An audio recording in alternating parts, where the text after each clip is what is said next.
मैंने तो माननीय मंत्री महोदय से और मुख्यमंत्री महोदय से विशेष पैरवी की थी कि जब सांचौर जिला बना था तो कि माने हाथ हरा क्यों, तो मंत्री जी माने हाथ हरा के आई और हमको बहुत बहुत धन्यवाद। और बागोड़ा के कुछ लोगों को मिसगाइड किया गया, लेकिन 80% बागोड़ा की जनता की भावना सांचौर के साथ है। उसकी वजह ये है कि 30 मिनट भारतमाला से यहाँ लगती है, जबकि भीनमाल और सांचौर जालोर जाने में उसे दुगुना समय लगता है। तो हम तन मन धन से आपके साथ हैं, लेकिन दुर्भाग्य है कि आपके पास जो नेतृत्व है वो नेतृत्व हमारे पास नहीं है, तो हमारा मोबिलाइजेशन है वो कमजोर है, ये मैं मानता हूं। मैं शॉर्ट में ही कहना चाहूंगा कि इस देश के बहुत ही महान समाजवादी नेता हुए थे डॉक्टर राम मनोहर लोहिया। डॉक्टर राम मनोहर लोहिया ने 50-60 के दशक में एक नारा दिया था कि जिंदा कौमें 5 साल इंतजार नहीं करती। तो मैं माननीय सोखराम जी विश्नोई साहब के बारे में ये कहना चाहूंगा, ये बात इसीलिए प्रासंगिक है कि माननीय मंत्री महोदय की तबीयत नासाज थी, वो लगातार जयपुर में थे, उसके बाद उन्होंने दौरे किए और वो चिकित्सकीय सलाह के अनुसार 10 दिन का स्वास्थ्य लाभ ले रहे थे। 10 दिन का जो उनका ट्रीटमेंट का गुजरात में चल रहा था, उसी दरमियान ये खबर फिर आई कि जिला जा सकता है। तो माननीय मंत्री महोदय ने अपने स्वास्थ्य को ताक पे रखते हुए डॉक्टर लोहिया का जो नारा था कि जिंदा कौमें 5 साल इंतजार नहीं करती, वो तुरंत महसाणा से रवाना हुए और सुबह रात को पहुंचे और सुबह ये आमरण अनशन पर बैठ गए। तो हमारा सौभाग्य है कि हमारे पास एक ऐसा नेता है। पंडित नेहरू ने कहा था कि आलस से जीवित मनुष्य की कब्र है। तो जो आलस कर रहा है वो कब्र में सो रहा जीवित इंसान है, वो जिंदा है पर जीवित के लायक नहीं है। लेकिन हमारा सौभाग्य है कि हमारा नुमाइंदा जो देश के नीति निर्माता थे, उनकी सोच पर खरा उतरने वाले आदमी है। और जो तमाम लोगों ने बात बताई, मैं बताना चाहता हूं कि सिर्फ दूरी, वर्तमान स्थिति, वर्तमान में सांचौर की प्रगति और वर्तमान में सांचौर ग्रामीण क्षेत्र में पूरे राजस्थान में सबसे ज्यादा पर कैपिटा इनकम वाला इलाका है। सड़कें, नहर, ये तो है ही है। चारण साहित्य आप पढ़ दो, सरपंच साहब विराजे हैं, मां सरस्वती की बड़ी कृपा रही इनके ऊपर। हमारे राजपूत बिरादरी के लोग बैठे हैं जिनका इतिहास लिखा गया, जैन साहित्य लिखा गया। मूणोत जो हुए मूणोत नैन्सी, महाराजा जसवंत सिंह के समय उन्होंने मूणोत नैन्सी खयात और लिखा था मारवाड़ रे परगिनारी विगत। वहां पर सांचौर परगने का बाकायदा बहुत विस्तार में इतिहास लिखा गया है। जो राजस्थान के इतिहास को सबसे सही ढंग से इसने संकलित किया, कर्नल जेम्स टॉड, उसमें सांचौर के बारे में लिखा गया है। सांचौर से एक बहुत बड़ा व्यापारिक रूट जांडवी चितलवाना से होते हुए, राव साहब को पता है, गुड़ा से होते हुए गुजरता था, जो सिंध को जोड़ता था मारवाड़ से।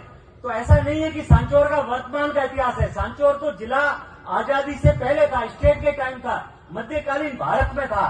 तो अभी ये लोग कह रहे हैं कि साहब हमारे कहने 2300 रुपया को नहीं, तो हर जिलो खत्म करा। तो यही सोच यदि पंडित नेहरू की होती तो डैम बन जाता, बागराम नेगर डैम बन जाता, इंदिरा गांधी नहर आ जाते, क्या कि रुपया हमें जागता, पैसे तो यहाँ जनरेट हो जाएंगे। मंत्री महोदय की सोच थी कि हम यहाँ एक बहुत बड़ा इंडस्ट्रियल इलाका खड़ा करेंगे, यहाँ पानी की कमी नहीं, बिजली की कमी नहीं, कनेक्टिविटी है, 4-4 हाईवे निकले। ये हमारा दुर्भाग्य रहा कि वापस हम इनको विधानसभा में भेज नहीं पाए, सरकार रिपीट नहीं हो पाई। नहीं तो मंत्री जी की सोच थी कि ऐसा आत्मनिर्भर सांचौर खड़ा करेंगे कि लोग याद करेंगे, इतना तो रेवेन्यू में कमा देगा, 55 कमा के दे रहा है ना, तो 2300 करोड़ तो हम सरकार को कमा के दे देंगे। तो जो सरकार के जिसकी धारणा तो जन कल्याण की, लोक कल्याण की होनी चाहिए, लेकिन 2300 रुपया जो चिंदी चोरी हमें जाके हेठ हरीजी मोटी चीज हमें देकर मुंह थोड़ी हो सके आज शाम तक के मुनाफो। तो मेरा आपको निवेदन है कि सरकार छोटी मोटी चिंदी चोरी हमें नहीं जाके, 2300 कोई रकम नहीं है। और सांचौर ऐतिहासिक रूपों, वर्तमान रूपों, आर्थिक रूपों, सामाजिक रूपों हमने खय की रिश्तेदारी तकत गढ़े जो 248 किलोमीटर पड़े वीडियो खय समाज के, राजपूत समाज की थोड़ी रिश्तेदारी लंबी है, बाकी केंगे रिश्तेदारी है जालोर लगे बताओ। तो सामाजिक रूपों, आर्थिक रूपों, भौगोलिक रूपों, हर तरीके और पूरा जालोर सांचौर हकदार है। सुरेंद्र जी ने एक बहुत अच्छी बात बताई कि सिर्फ जो वर्तमान में जो संख्या है, जो मंत्री जी का तप है, इससे काम चलने वाला नहीं है। मंत्री जी तो सांचौर के इतिहास में दर्ज हो गए, क्योंकि जब भी सांचौर का इतिहास लिखा जाएगा तब ये लिखा जाएगा कि जिलो सुखराम विश्नोई लाया, पर बाकी लोग मुर्दा की जिलो बू हो गयो। तो वो कह नीरो में आपे बाज मंत्री जी भी चिड़िया में बाजी जी को इतिहास चिड़ी को लेकिन राणवीर काल बताओ सुरेंद्र जी। तो मेरा आपको निवेदन है कि हम सब, मैं जयपुर रहता हूं, जयपुर का स्थायी निवासी हूं, मीडिया में काम करता हूं, अभी भी मीडिया में मैं सक्रिय भी हूं, राजनीति में भी माथाफोड़ी करूं, अफसरशाही से भी मेरे मंत्री जी की मेहरबानी से, मेरी शिक्षा की वजह से ठीक ठाक दखल है। 100% सरकार तय कर चुकी है कि सांचौर को जिला खत्म करना है, 100%। मतलब इसमें कोई निर्णय नहीं है कि अपन ख्याली पुलाव की बात करें, बड़ी बड़ी बातें करना।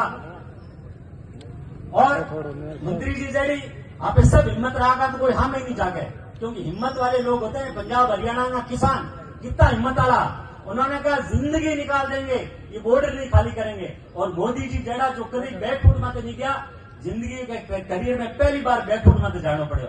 तो बा किसान आयर की हिम्मत रहा। एक बात और बताऊं आपने, मंत्री जी जड़ी मजबूती बाकी नेता रहा थी, सीकर संभाग वापस नहीं होगा, मैं बता रहा हूं आपको। बाकी हो ही सीकर नहीं होगा। क्यों नहीं होगा? क्योंकि मैं नेता हूं डरे, ठीक है। तो एडी मजबूती यहाँ पे रहा। तो मामलों पार पड़ी, सरकार 100% तय कर चुकी है कि जिले को खत्म करना है। सिर्फ और सिर्फ दुर्भावना के आधार पर जिले को खत्म करने की कोशिश की जा रही है। बाकी कोई क्राइटेरिया ही नहीं है खत्म करने का। माननीय मंत्री जी ने राम लोभैया जी को और सीएम साहब को जब ये तथ्य रखे तो उन्होंने कहा कि यार सांचौर के बारे में तो मैं पहले दिन विचार करना चाहिए था। और इन्होंने जो तथ्य रखे, ऐतिहासिक, आर्थिक, सामाजिक, भौगोलिक जो तथ्य रखे वहां के आधार माते मुख्यमंत्री जी और राम लोभैया जी बहुत खुशी के आते जिले ने घोषित किया। तो मेरा आपको निवेदन है कि कई लोग इन सोशल मीडिया में तो कमेंट करे, रात में होने क्या घर का बैठा है ना तो पानी पिया ही नहीं, चौराहे माता के बेवे नहीं आप राम